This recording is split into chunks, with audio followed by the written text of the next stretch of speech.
Now let's clean this mess before we reseal everything. And these grooves are already filled with previous silicone, so I'll have to pay extra attention to get all that out. I'm not gonna show you everything because it's gonna be boring that way, but we take one of these razor guys, plastic ones if we can. Of course, break off the stuff you can break off, and this is quite brittle. I mean, it was about time this got changed. There is no elasticity left to this. Of course, part of the reason is because they spent their life in hot engine oil, as you can tell just by the color.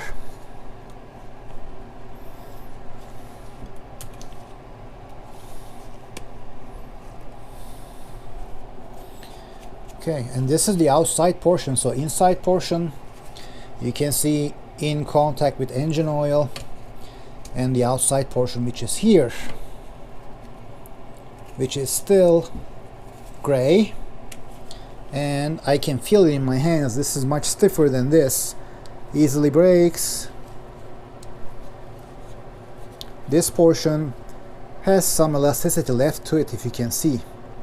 So actually, if you are doing anything like this, doesn't have to be this engine, before you put the engine in, take your due diligence, or do your due diligence, and fix all the gaskets and seals before you put it in, and then you'll thank yourself later.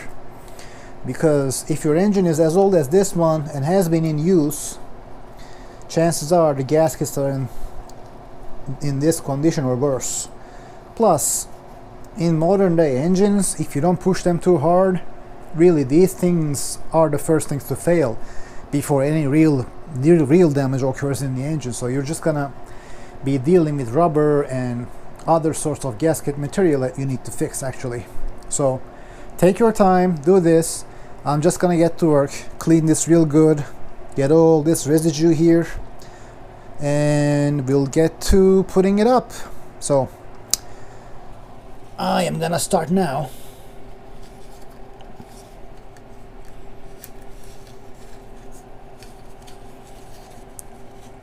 So it's coming pretty easily.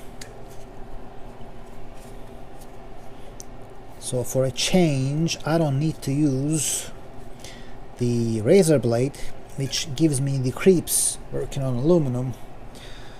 So again, you gotta clean these grooves.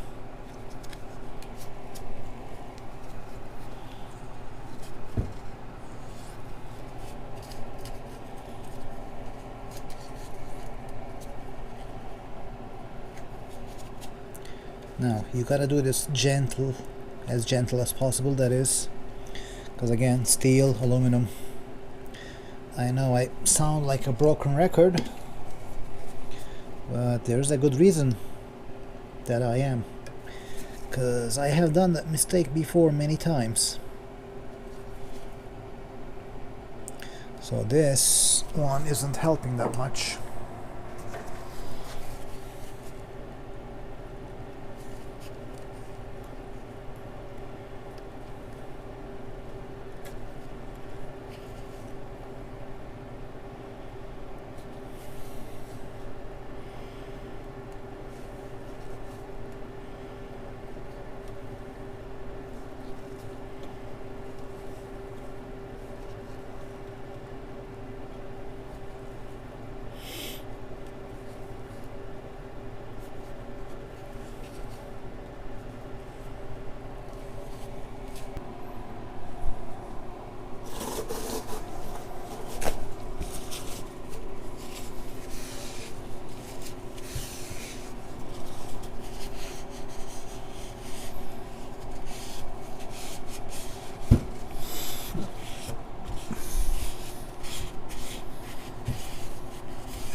let's do the cleaning on the backside too before I clean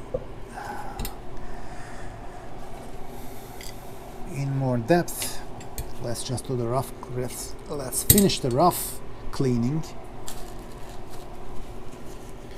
which is all this bad gasket material.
Right, so we are at another episode of Lost Voices.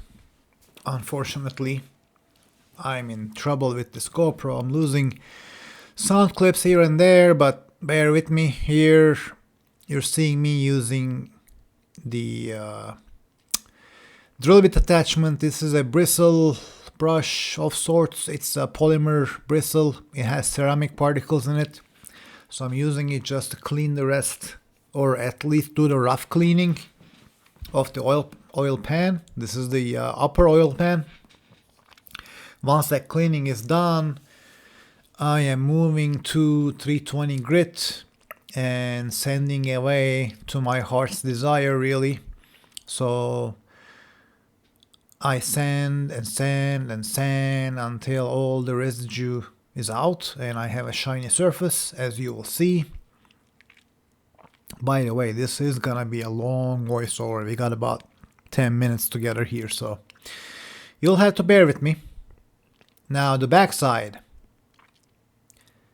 Remember, we did the initial cleaning. This is the second pass with the sandpaper. I'm just using 320 grit throughout the whole process. I think I ran out of 500 grit at this point, and really 500 would take much longer, of course, to finish the job, and 320 will just do fine. Cleaning around the edges, making sure nothing is left untouched. And my old friend brake cleaner. So this is after a long time of sanding, so I'm just using brake clean to clean any residual oil and junk, whatever you have left on the mating surface, because as you'll see later, we will use silicone to bond these surfaces together, so it has to be clean. I'm also taking care of all the residue inside the oil pan, so that's years of gunk.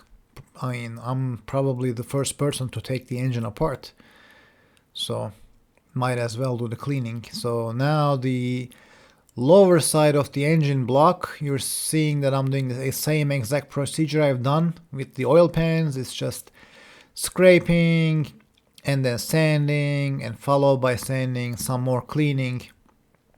Yep, here is the sanding part. So after this is done, and you won't see most of it because it's just boring to watch me sand all the time, just using brake clean to clean the surfaces, and then we will move to the gasketing part. Clean, clean, clean away. Okay, so this is Toyota seal packing. I talk about this on several videos, but this is pretty much your black silicone on steroids. So one package, which is 3 fluid ounces, I believe, it's like $15. It's not cheap, but it is the Cadillac of sealant. So this is, according to the instructions, this gets oil ready in 15 minutes. So you can put this, put the pan, put the oil, drive away in 15 minutes. So it's really fast curing product. So you need to be fast when you apply this. And so I'm just gonna roll the bead all around the engine block, and then put the oil pan on top, and then almost immediately start torquing the bolts, because again, as opposed to regular silicone, this thing dries fast and it cures fast, and it is much more resistant. So definitely, if you have the ability to buy one for your needs, use the original seal packing. And I thought I could get away with just one package, but I barely did. So for big jobs like this, you may need more than one. But again, it's good stuff. So now putting the upper oil pan in. Just make sure it's seated correctly and try not to smear the silicone gasket material. So I'm just aligning those bolts with the holes. Those also act as your guide pins, really. You can already see silicone squeezing out from the edges. Now here you see 3 holes inside the pan. If you have seen it, those are bolts, hex bolts locations. So there are 2 types of bolts on the outside, short ones and long ones. Long ones are on the back, and short ones are on the front. Right now I'm just putting them in.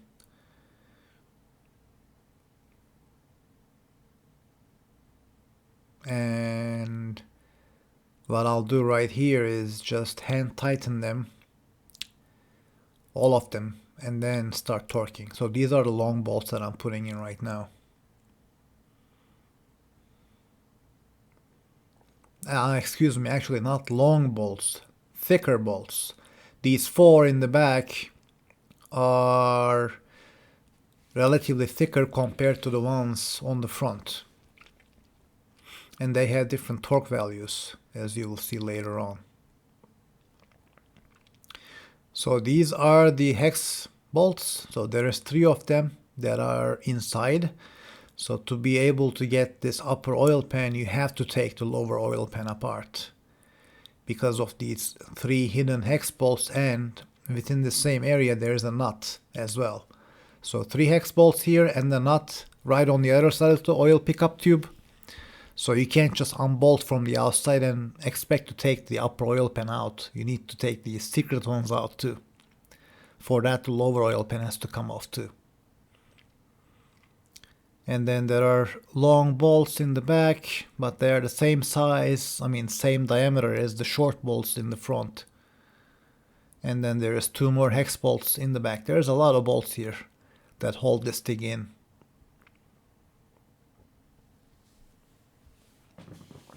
Again, just hand tightening them. And then I'll hand tighten the hex bolts in the back, and then we'll start torquing them down. Oh, this is the nut I was talking about. So overall 4 fasteners inside. So now we will start with the thinner bolts. So this is 9 foot-pounds of torque. And for the bigger bolts, we will up it to 15 foot-pounds. I'm not gonna show you all torquing sequence, but you can imagine it's pretty straightforward.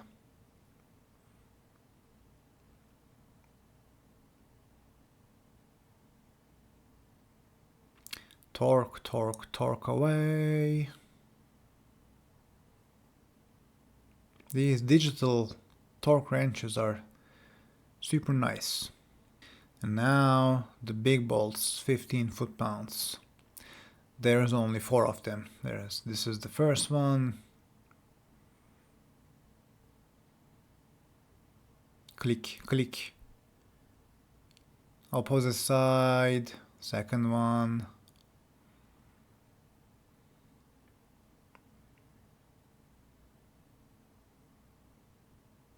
And click. No, not yet. There it is. Third. And the fourth one. That's it.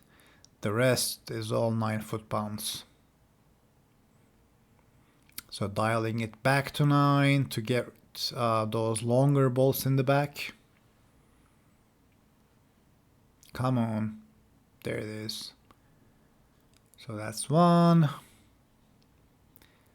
And the next one is right across from this one. Now the hex bolts, I think they are the same, like 9 foot-pounds, but I don't have a long hex bit at the time, so I couldn't torque them. So this is the upper oil pans, right hand side, old one. You can see the dent and damage inside from when they were moving this engine. It is badly damaged. You can see a lot of materials missing. So I had to buy a new one, which wasn't that cheap, but I had no option. So again, applying the seal packing, and in the end I ran out and used just all black silicone just to finish a few drops in the end. Drop in the pan. And again, there are bolts that you can use to align. And on goes the lower pan. There. Squish, squish, silicone coming out. There is a lot of bolts here, so I'm not gonna show you all of them for obvious reasons. And these don't get torqued to very high numbers. It is in the inch-pounds range. I couldn't quite read it off because I lost all the voice, but it's something around 68, 70 something inch-pounds. It's very low. So I'm just gonna mark them as I torque them so I don't forget. As you can see, there are 1 gazillion amount of bolts. Torque and mark, torque and mark. That's what I'm gonna do for the rest. And here is the drain plug and tightening it down, and we are done. That is it. Oil pans are sealed.